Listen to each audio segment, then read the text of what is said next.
People who play tennis live the longest. Yeah. That's what I'm saying. That makes actually so much sense. We're going to be number one. Do you have anything that you do post tennis at night to wind down? Like, what are your non-negotiables? Well, I love like getting some kind of body work. So whether that's a massage or physical therapy. Yeah. And when I say massage, we're not talking a nice, fun, like spa, like retreat massage. Like Rolfing? We're talking with what? Like Rolfing, where they like go at you. Oh, like hard, like elbow into, butt, hamstrings, back. Like it's painful. And that's what I feel like I need to loosen up, because we train our muscles so hard. They get so tight that like just like softly massaging is not going to get you anywhere. You need it needs to hurt for it to have a benefit. And so I need to do that as much as possible.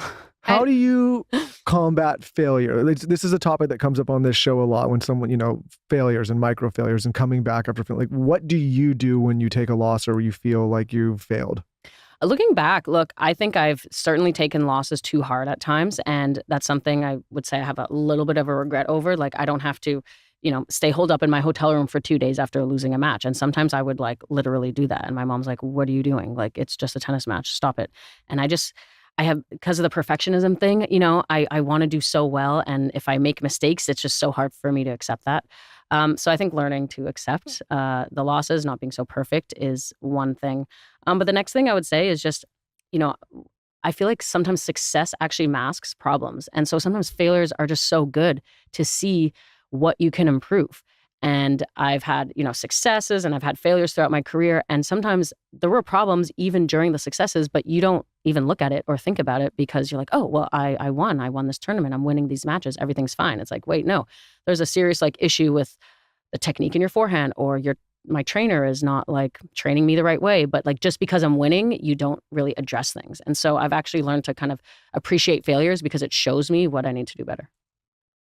When you look back on everything you've done, where is a moment where you were where you felt like it was a big challenge, and maybe you could be really specific with what that challenge was?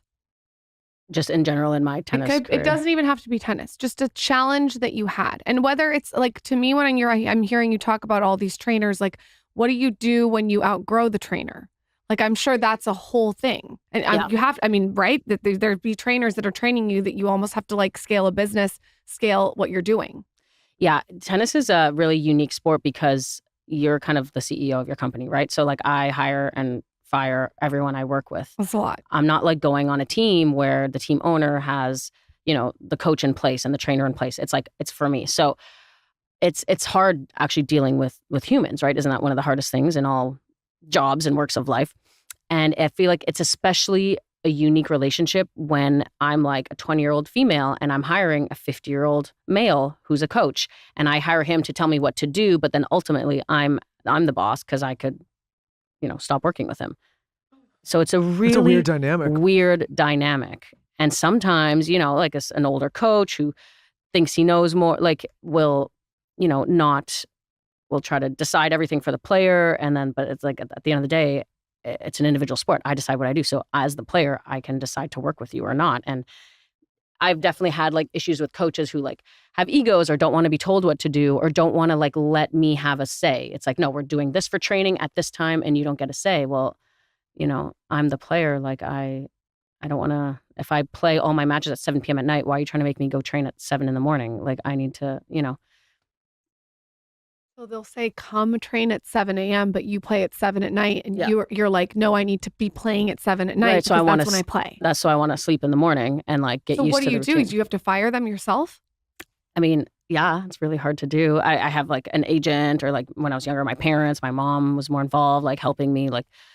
You're a kid. We're a kid who doesn't know anything, who's undereducated. We didn't go to college, and we're trying to basically run this company. And Wild. So it takes a village. I mean, it has to take a village. Mm-hmm. What's something that would surprise our audience? And again, this doesn't have to be tennis related. Just surprise our audience about your day to day.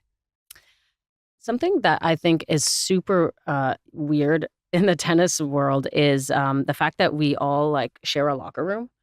So it's I'm about to play against you and we have lockers right next to each other, and you go to take a shower and I literally just saw you naked, and then 10 minutes later we're walking out on court on center court. Are people nice when you're doing that? Are they like hi, or are people like different every time? It depends. Woo! So, yeah. I bet you need to every single time after you do a match, you just should record into like a recorder of what it was like, and then you could just do like a book called like The Locker Room.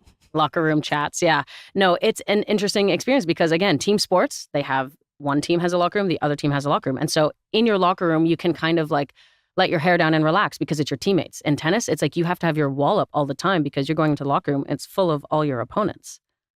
And so you're not chatting at a break. You're not like, hey, like this is going well or not. You kind of like segregate yourself. I think it depends on Yeah, who it depends is. on the situation. It depends on who it is. So some girls are like friendly with each other. Some are less friendly. Well, how do you act? Do you like conserve your energy, or are you kind? Like, what's your vibe?